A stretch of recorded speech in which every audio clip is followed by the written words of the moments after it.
Okay, people, welcome back to another...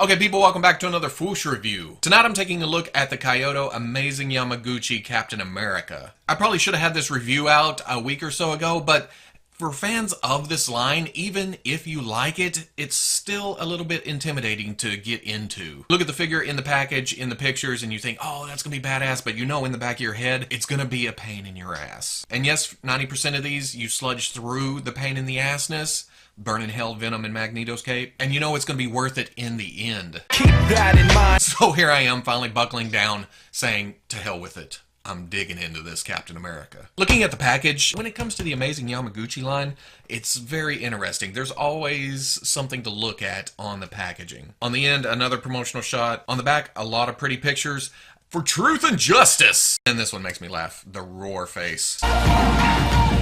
Then we get down here to the warnings. The unreadables probably says something like, not your run-of-the-mill Captain America can be posed to not look like he has a stick up his ass. On the other end, we get that old boxing fight night style. On the top, Amazing Yamaguchi logo, Captain America. On the bottom, kind of a badass sneaky shot of Captain America. And then more unreadables, probably some legalese, some more warnings. Your winning lottery numbers. But I'm going to get this out of the package and see how he stacks up with the rest of them. Usually on the inside tabs we get some word balloons or something, but here it's just different pictures of Captain America from different comics and such. And then of course we get the background in behind where the figure sits. Just again, a lot of Captain America pictures from several different comics. And then a nice Avengers shot here. I wonder what an Amazing Yamaguchi Hulk would be like. Probably like Venom. Get all floppy because it's just too huge and bulky. And yeah, I know Venom's not as bad as I make it out to be. It may have just been mine and, you know, a couple other people's, but to me, Okay, before we get into the missionary position, standard review parts, you know, sculpt, articulation, accessories, comparison, at the end of the day, I broke the boot joint. And I say boot joint because there's a ball in the upper shin and then a peg going down into the boot. So you get some articulation there, side to side. Well, this side was stuck, and my dumb ass just went, hey, meh, and sheared the peg off in the boot. So I had to rebuild that. We have the technology. Which wasn't the hardest thing to do. I just took the extra joint that came with the figure, took the peg off here, and then sunk one of the balls into the boot. So it kind of acts like a ball joint down in there now. And then I drilled the ball up in there for the peg on the other side. So it's not perfect. It likes to slip off a little bit, but what joint doesn't in this figure, you know what I mean? But I was able to keep some range in that boot right there. In fact, it's got clicky joint now, standard Revoltech joint. It works. I won't hold that against the figure itself because after I posted a picture of it yesterday, I had a lot of people tell me, well, why didn't you just heat it up and then loosen it? And I was like, I don't have the patience for that shit. I want my joints to move right out of the package. Yeah, it was mostly my own fault, but that joint was stuck out of the package. So you decide on that point. But looking at the sculpt, this is based on a modern look. It has that kind of it has that grid pattern up at the top. It's not scale mill like we're used to seeing with the more classic version. This is like a modern take on that. And I know there's a word for it, and it's just slipping straight the hell out of my head. But it's also more tactical gear on the gloves, on the boots. Again, with the classic version, we would have gotten big pirate puffy cuffs on the gloves and boots. I like the buckles on it. It brings out some silver points, but it's more streamlined. It seems like this would be less of a hindrance in a fight. And then for the colors, I dig the darker reds, the darker blues. Again, another modern take. But you get up to the star on the chest, and it's silver. And that's throwing me off, especially with the white on the sleeves and the abs. I feel like it stands out a little bit, especially when you get up to the head. And here, the A detail and then the wings on the side, they're just painted on. Not, you know, the wings coming off like the classic look. But again, I am okay with this, but it's in white. And while I'm sitting here looking at it going, man, the head's kind of tiny. This might be a good look for me. This is the style of this line. And the eyes look a little bit bulgy because of the gimmick there, but we'll get into that here later. Now, I do have a couple problems, and this is where I usually do go over those, but one of them's in the head, which we'll get to later, and one of them's in the hand. Well, hands, and again, that comes later. Can't get out of order, or I don't know where the hell I am. But I will say, the left forearm here, it is a little bit loosey-goosey. It's a ball joint going down into the forearm, and it just doesn't like to hold position, especially when you get the weight of the shield on it. And then besides me breaking that joint, I'll say, you know, the Revoltech joints everywhere on the figure, it takes some time to get used to. You have to really think out your pose before getting into it. I'm going to put the arm here, so this joint needs to go here, and come down, around, this comes forward, this comes up, this comes back. It's not just throw it in a pose, throw it down, it looks awesome. That looks dumb. So I'm going to have to do some work to it if I want to get it into a pose. And then I know why they did this. In fact, I think we saw it with Deadpool, but get over there, joint. And that's the belt. It's on ball joints in the back. So it comes out and gets out of the way of the legs. If you want to put that in that position, then bring the belt back. I'm okay with it, but I would have preferred Wolverine's floating belt, where it just comes up out of the way, you just drop it back down. This, I'll get a pose, I'll take a picture, and then I'll look at a picture 30 minutes later, and the belt's sticking off like that, and I have to go back to it.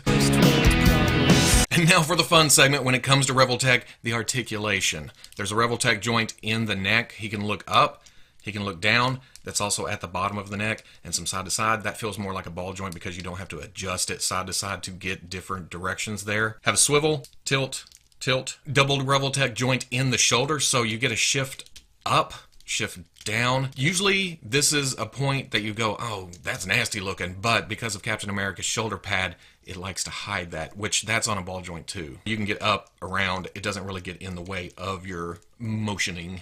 Revoltech in the elbow goes down into a ball joint in the forearm, so it comes forward, and you get a little bit more because of that ball joint. If you put it right there, you can come all the way up, but you have to position it right. If you just come up at the joint, it jams. Revoltech joint at the wrist, side to side. If you turn it, you can get up and down. There's these flappy joints right here on the side of the torso. You can bring those forward to get the shoulder more down. It looks great if you don't look at it too close. And then I have no clue to the witchcraft involved in getting that to move, because you can come out, you can bring it down, around. I think it may be vibranium or something. Revoltech joint in the torso, you can see it right there. Then you have the floating ab piece between the joint right there. I'm okay with that, but sometimes it just gets all wonky and you can't get it straightened back out. But with that joint, you can crunch all the way forward, you can arc all the way back, you can go side to side. We talked about the belt being on ball joint, goes out, comes around, gets out of the way. Ball out to the hip, you can come out pretty much all the way. Forward, back, you can also get some twist there, but there's also a twist joint at the upper thigh. Big ass single joint right there for the knee, but it comes all the way up. I'll switch to the left since that's not the original joint. Ball joint going up into the upper shin. You can go back and go forward. You can get in, you can get out, get some swivel. Revoltech joint at the ankle goes back all the way. And then if you shift a little bit up into the boot, you can get forward that much. Forward facing pin for rocker, and then the toe joint gets up to about right there. For accessories, he comes with several sets of hands. He comes with 2 fists with tiny little holes in them for the shield. He comes with the pointing finger. He comes with the salute hand. He comes with a trigger finger to hold a non-existent gun. Or at least I didn't see a gun. And then he has a set of splayed out hands with a hole in them. Now switching out the hands was okay until I got those splayed out hands on there.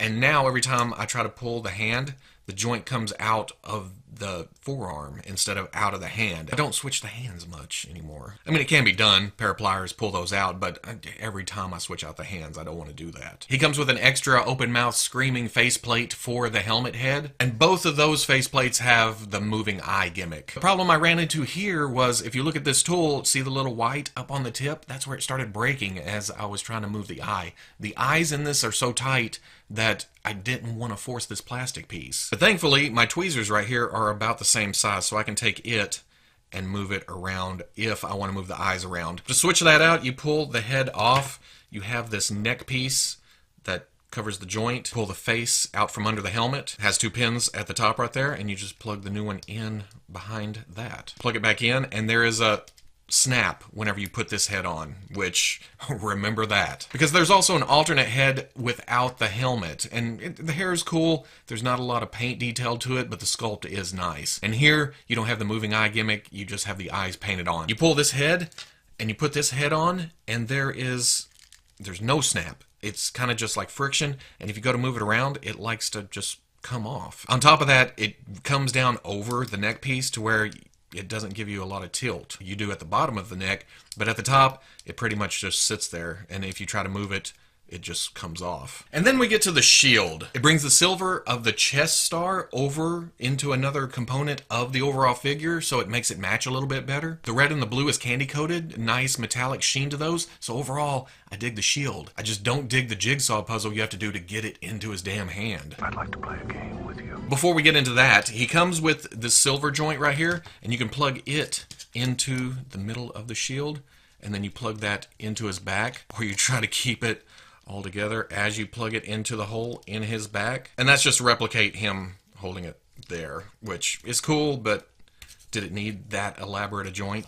The Revoltech factory probably has thousands and thousands and thousands of these laying around, so why not throw one in with Cap? And then it also comes with this clear plastic piece to simulate him throwing it, and that's what the hole in the splayed out hand is for. You plug this into the back of the shield, you plug this into the hole in the hand, and he's either holding it at ease or, throwing it. But when it comes down to the straps on the shield, it's a kind of a pain in the ass. And I know I say that a lot during this review, or probably Revoltech reviews in general. But there's a certain order you want to put this. If you look inside the shield, there is 2 holes with keys on them. And the top one has a smaller key, the bottom one has a larger key. And then here you have a smaller hole, bigger hole. Let's hear it for me! So everything has to go in order. So you have the 2 pegs that go into the hand. One has a bigger key than the other. You have to put these into the small holes of the fist, which the first time I did this, they did not want to go at all. You have to find this there you go. Once you find the sweet spot, it goes right in. Then you have to turn around and do it to the other side, which that went faster than any other attempt I've done today. You have to get those lined up.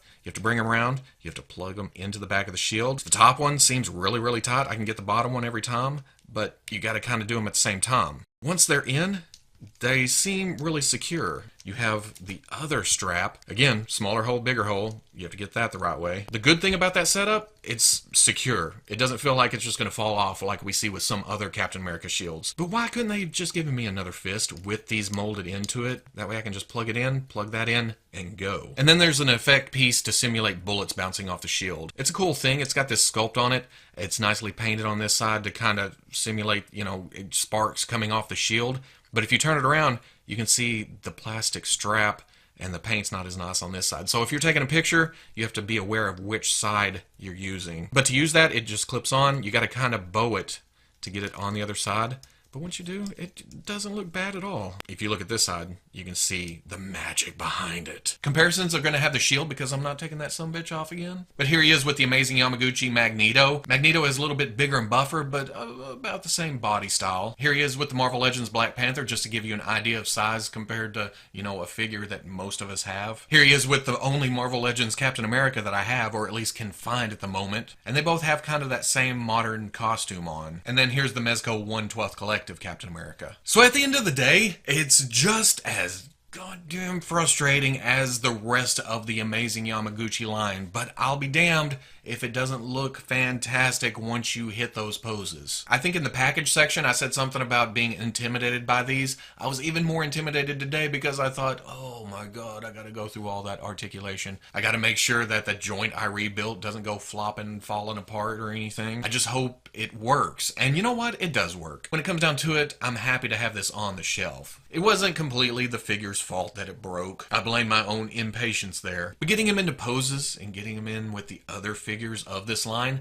I can't help but like it. And I'm not a Revoltech mark just saying that, yeah, it's got a lot of problems, but I still like it. Go back to the Venom review. I still absolutely hate that thing. This Captain America is a good addition to that shelf, and if you've been collecting the line up to this point, he'll fit right in with the rest of them. But the more and more that this line goes on, the less and less I feel like this can mix with other lines. Maybe Spider-Man, maybe Magneto, but the rest, I just feel like they're too stylistically different to fit in. They're just the outcasts. But they make a hell of a shelf all to themselves. I can't wait to see how Carnage fits in. And then, of course, I'll mix in Batman just because I'm a bastard that way. So if you like the review, comment, like, subscribe.